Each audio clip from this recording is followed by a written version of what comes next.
Muy buenas tardes a todos.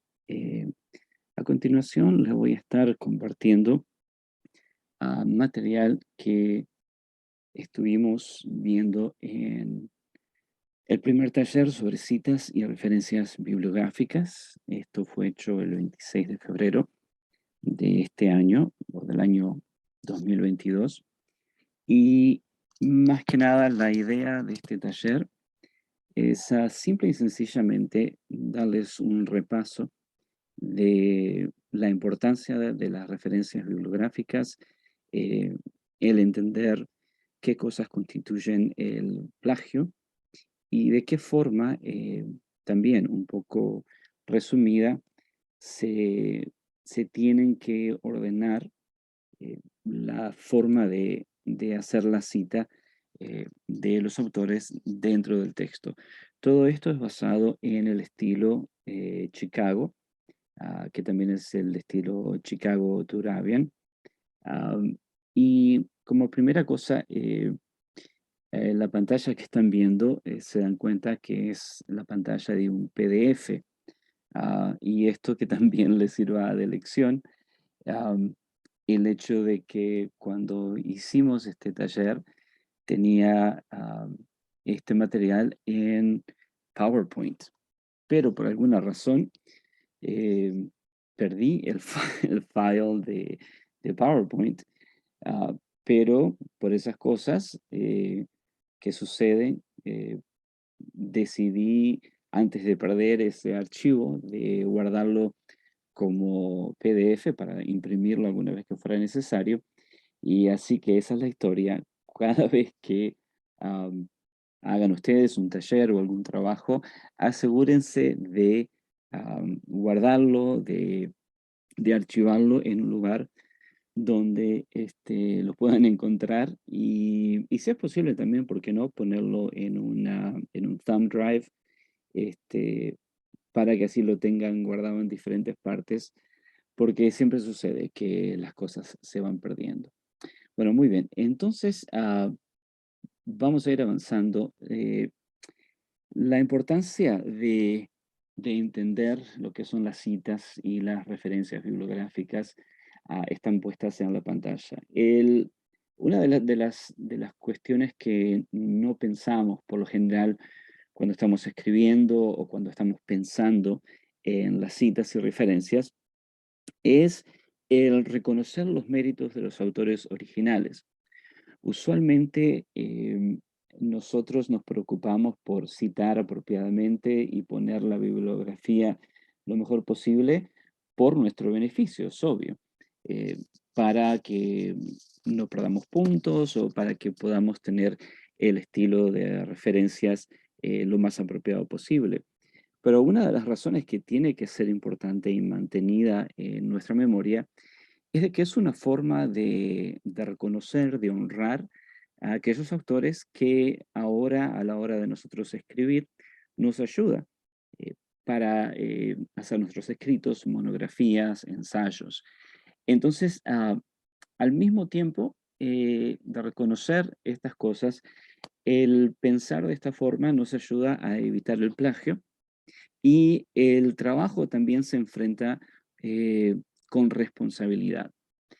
Y a lo que me refiero es de que cuando uno respeta a aquellos que vinieron antes de nosotros, aquellos que otra vez hoy nos proveen una base sólida para que podamos escribir, eh, nos ayuda a enfrentar lo que estamos haciendo con la responsabilidad de que hay que darle honor a lo que uno está escribiendo. Em, Hace que nuestro trabajo sea más enfocado, más dedicado. am, Otra vez, no solamente por el bien personal, sino también por el respeto de aquellas personas que estamos utilizando y que nos sirven como fuentes para, para dar nuestro argumento, para dar a conocer nuestras propuestas y demás. Luego, el dar a conocer la variedad de voces en la conversación del tema planteado. A veces el lector no está familiarizado con el tema que abordamos. Una de las, ah, una de las grandes, ¿cómo podríamos decir? Eh, de las cosas que tenemos mal entendidas y que cuando escribimos una monografía venimos con ideas preconcebidas de que el profesor para quien estamos escribiendo o la audiencia para la que estamos escribiendo ya son eruditos en el tema que estamos escribiendo. Entonces, si yo, por ejemplo, voy a escribir algo sobre la ética del Antiguo Testamento, pero algo nuevo, algo diferente, yo creo y tengo la seguridad en mi mente de que el profesor va a entender de lo que estoy hablando. Sin embargo, el tema de la ética del Antiguo Testamento es muy amplio y hay cosas que hasta el más especializado, hasta el erudito más especializado, es posible que no sepa, que nunca haya leído, que nunca haya conocido de este tema. Entonces, cuando nosotros proveemos citas y referencias acerca de lo que estamos escribiendo, el lector que no está familiarizado con el tema, entiende de que hay una conversación sobre esto, sobre algo que nunca había leído o que nunca había escuchado. Entonces, otra vez, las referencias bibliográficas asisten al profesor o a quien sea que lee el trabajo de nosotros a encontrar una nueva vía que tal vez inclusive pueda ser algo que ellos quieran abordar. El punto número 3 es proveer autenticidad a nuestra propuesta. Esto le demuestra al lector que hemos consultado y considerado las fuentes literarias pertinentes para presentar nuestra propuesta. Una cosa importante y que le he dicho a varios de ustedes a través de estos últimos meses es de que, aunque suene un poco difícil, eh, a nadie, no a nadie, sino que es difícil para la gente que no nos conoce tomar en serio lo que nosotros escribimos, porque a la larga nosotros no hemos establecido un nombre, no hemos establecido a nuestra persona como una autoridad en el tema que estamos escribiendo. Entonces, cuando nosotros citamos otros autores que sí tienen autoridad en el tema, que sí no solamente son famosos o conocidos, pero son famosos y conocidos porque han agregado cosas importantes a lo que estamos nosotros proponiendo. Ah, Al tener esa base, el lector puede ver de que nosotros sí hemos hecho el trabajo. Y una cuestión que es muy importante cuando escriban es entender que ah, es importante para el profesor, es importante para el lector ver de que el que escribe ha hecho su trabajo, ha hecho su tarea. Entonces, eso provee cierta autenticidad a lo que ustedes quieren proponer. O sea, no están hablando de su propia opinión, sino que están dando una opinión o una propuesta bien informada. Y cuarto, la importancia de las citas y las referencias bibliográficas es que nos ayude a escribir con responsabilidad y rigor. Nos ayuda a desarrollar la propuesta con seriedad. Otra vez, la opinión nuestra no vale mucho en un escrito académico.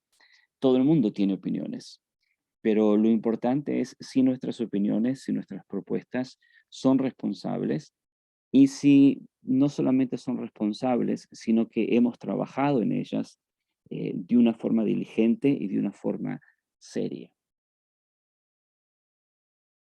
Hablando de lo que es el plagio ocurre cuando se usa el trabajo o las ideas o las palabras de otro sin darle el reconocimiento explícito. Es decir, si yo uso las palabras de otro autor porque me gustan, pero no digo quién es el autor de esas palabras en realidad, eso ya es considerado como plagio.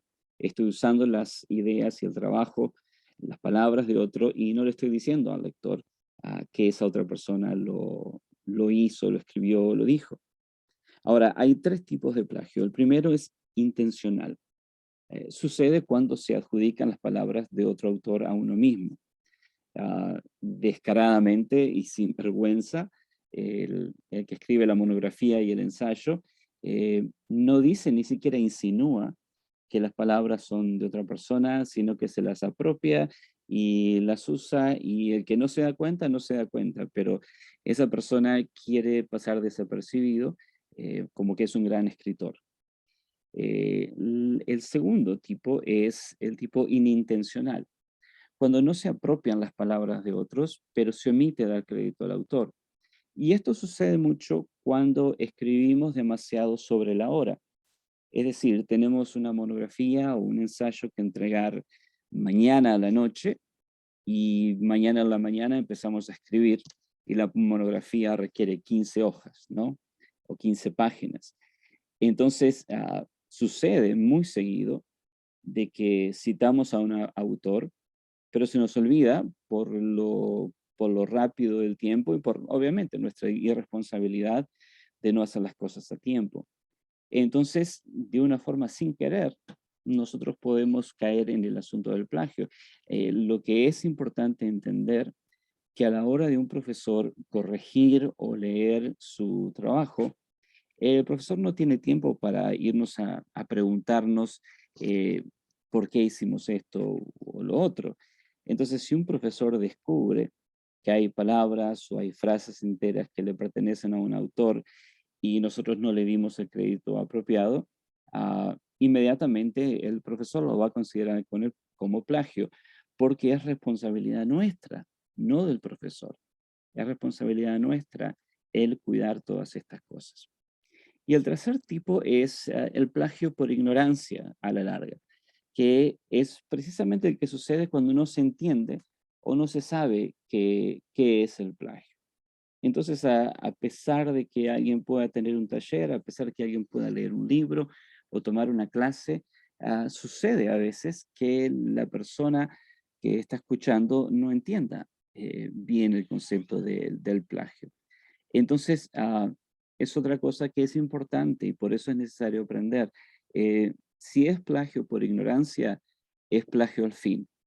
Entonces uno cuando recibe, digamos, la calificación de una monografía o la calificación de un ensayo y esa calificación es mala, uno tiende a enojarse y a molestarse y además porque le pusieron que es plagio.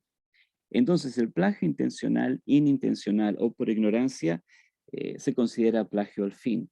Así que hay que tener muchísimo cuidado. Ah, ¿Cómo se evita? Bueno, primero que nada, eh, escribir entre comillas las referencias textuales y proveer la cita como footnote, endnote o parentética, dependiendo del estilo que el profesor les esté pidiendo.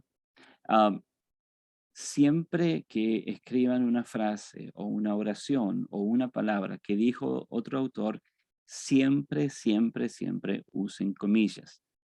Entonces aquí tienen el ejemplo, refiriéndose a la importancia de los estudios teológicos, Luis González dice, y abrimos comilla, escribimos la oración que, que nos referimos de Luis González, cerramos comilla y ponemos la referencia de número que va a ir en el footnote. Am, También a la hora de parafrasear las palabras de un autor, es importante entender de que el parafraseo, si es acerca de una cita textual eh, y no damos la referencia, puede también ser considerado plagio. Entonces, aunque ustedes estén parafraseando las palabras del autor, es importante siempre poner la cita. Entonces, el mismo ejemplo anterior lo estoy poniendo en el segundo ejemplo. Si ustedes ven aquí, eh, y si leen los dos se van a dar cuenta que dicen lo mismo, solamente que en este segundo está parafraseado.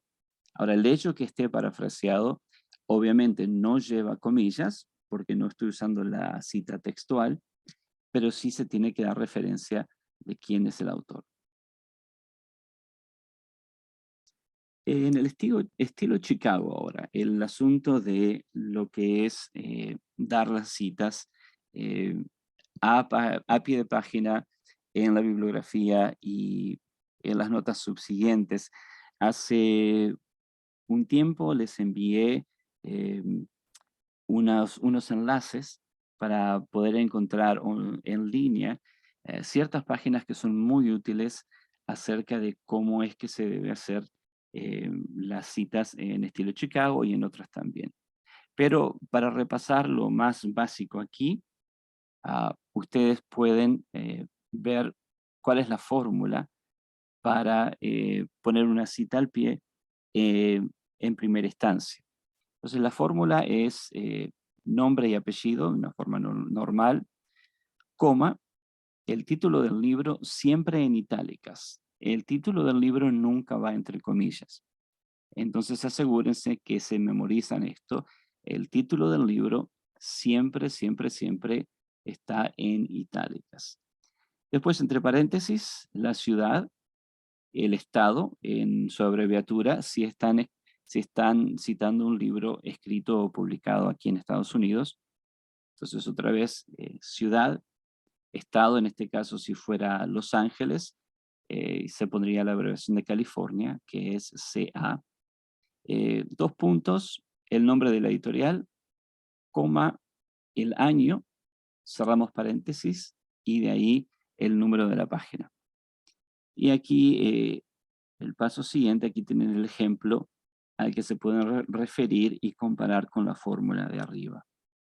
Las notas subsiguientes siempre son problemáticas para algunos, porque a veces, otra vez, por no saber, por no tener los recursos, nosotros inventamos, y digo nosotros porque nos pasa a todos, inventamos nuestra propia forma de hacer citas subsiguientes. Entonces, en este caso, hay una fórmula específica que el estilo Chicago requiere y que la pueden encontrar aquí.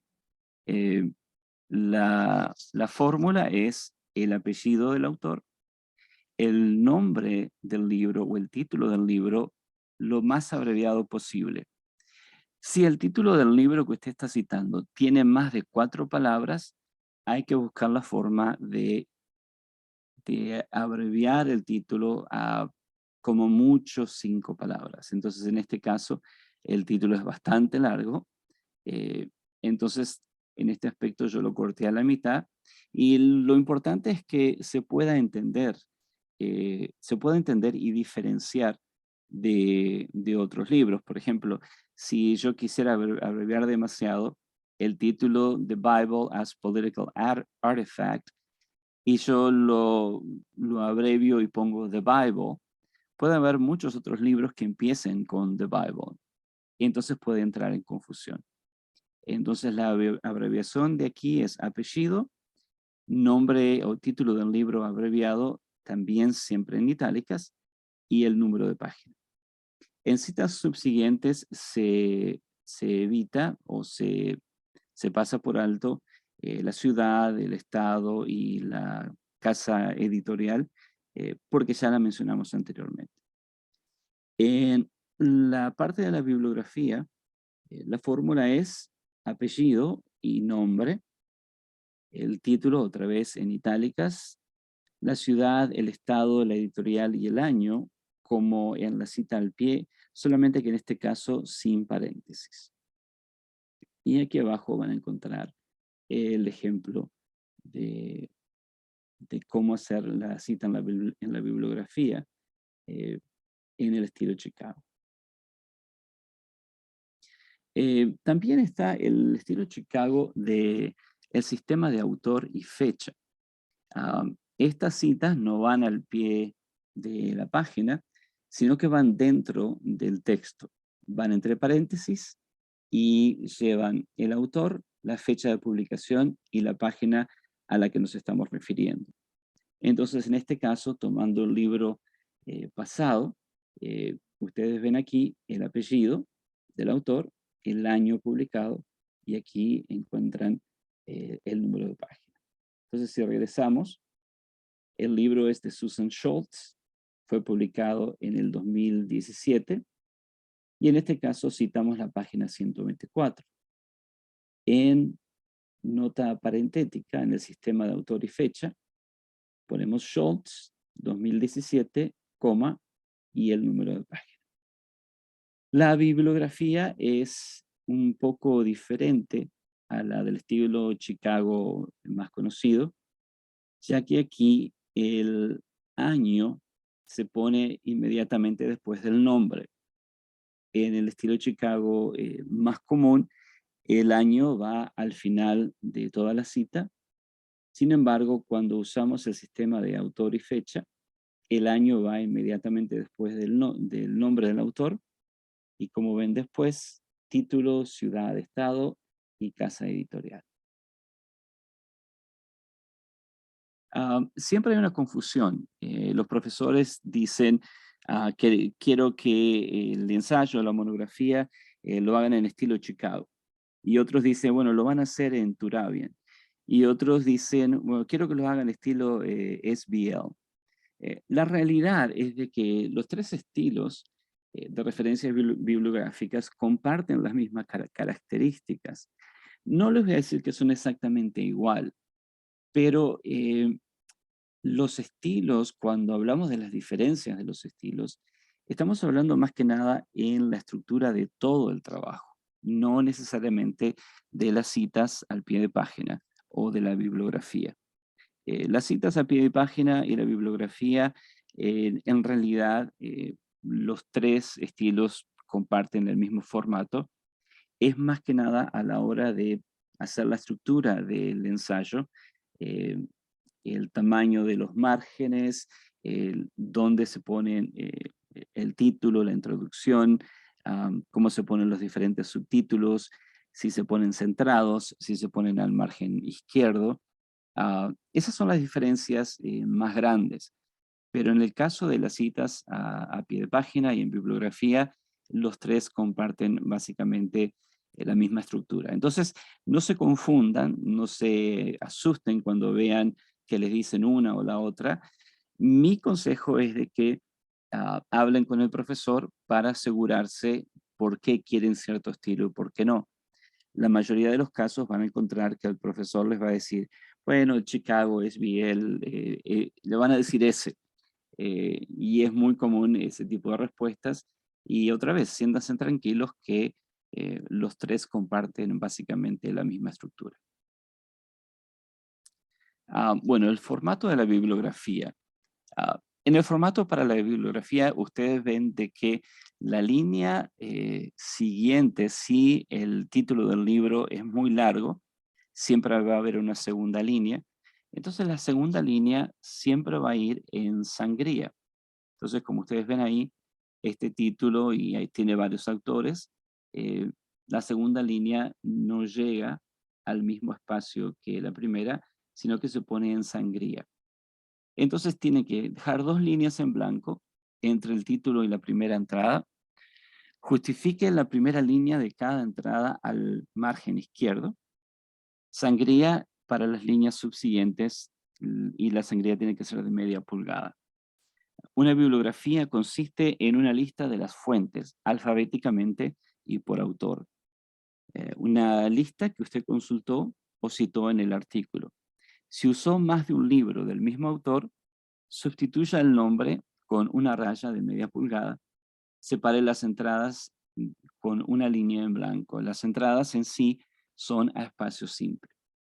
Entonces, esa explicación que ustedes obviamente van a tener esta parte de este taller, ah, repasen todas estas explicaciones y compárenlas las veces que sea necesario con el ejemplo de la bibliografía. Hay libros que tienen títulos cortos, entonces terminan fácilmente en solo una línea, no tienen nada de qué preocuparse. Hay libros con títulos más largos o con varios autores que se extienden a dos líneas, entonces la segunda línea la usamos con sangría, y hay autores que usamos más de una vez, como ven el ejemplo aquí de Walter Kaiser. Se pone el nombre del autor en la primera ocasión y en la segunda ocasión se pone una raya de media pulgada que le indica al que va viendo la bibliografía que ese libro es del mismo autor.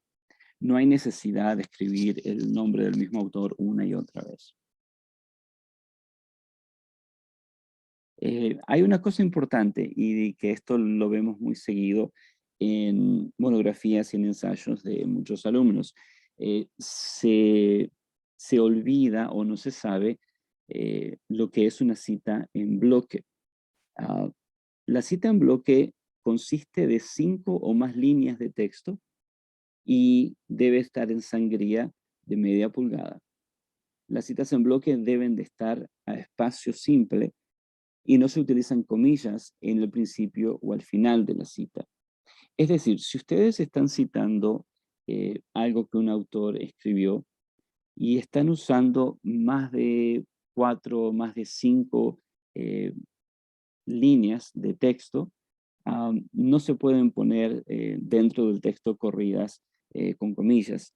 Más de 5 líneas necesitan ir en bloque resaltando. Entonces aquí tenemos un ejemplo. Am, Como ustedes ven, el texto regular está a doble espacio, pero como en este caso se usó 4 líneas y media, lo importante ahí entonces para resaltarlo es ponerlo en lo que decimos bloque. Toda la referencia está en margen de sangría, sin comillas y a espacio simple. El texto principal está a doble espacio, el texto en bloque está en espacio simple porque obviamente tiene que resaltar. Y al final del bloque se pone la referencia que va a llevar a la nota al pie. Entonces, otra vez, esto es muy importante. Cuando hagan cita en bloque, no se olviden que tiene que ser a espacio simple, no a doble espacio. Porque a veces se encuentran citas en bloque que están a doble espacio y parecen otro párrafo. Entonces, para que haya diferencia, es muy importante mantener ese tipo de formato. Y finalmente, ciertos puntos a tomar en cuenta. Primero, use comillas solamente cuando esté citando a un autor. Por ejemplo, Álvarez escribe, no hay mejor lugar que la presencia de Dios. Va entre comillas. Si usted quiere enfatizar algo que usted quiere decir, ah, en ese caso hay que usar itálicas. Entonces, hay palabras que nosotros queremos usar o oraciones o frases que son nuestras, no son tomadas de ningún otro autor y usualmente las ponemos entre comillas. Sin embargo, en el escrito y en este caso el estilo SBL o el estilo Chicago no se aceptan entre comillas porque se confunde con las citas de algún autor. Entonces, si ustedes ponen, por ejemplo, en el caso de este ejemplo, el cristiano posee la capacidad y la responsabilidad de enseñar la verdad de Dios. Si yo quisiera enfatizar comúnmente la palabra responsabilidad, lo que la mayoría hace es poner comillas y responsabilidad para que resalte. En escrito académico no se acepta, sino que si yo quisiera resaltar algo, lo pongo en itálicas. Eso le indica al lector que yo estoy poniendo énfasis en esa palabra.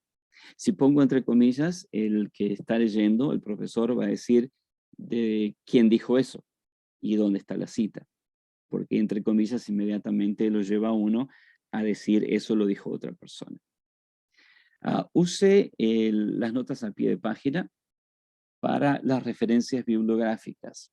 Evite escribir otra monografía en las citas al pie, en los footnotes.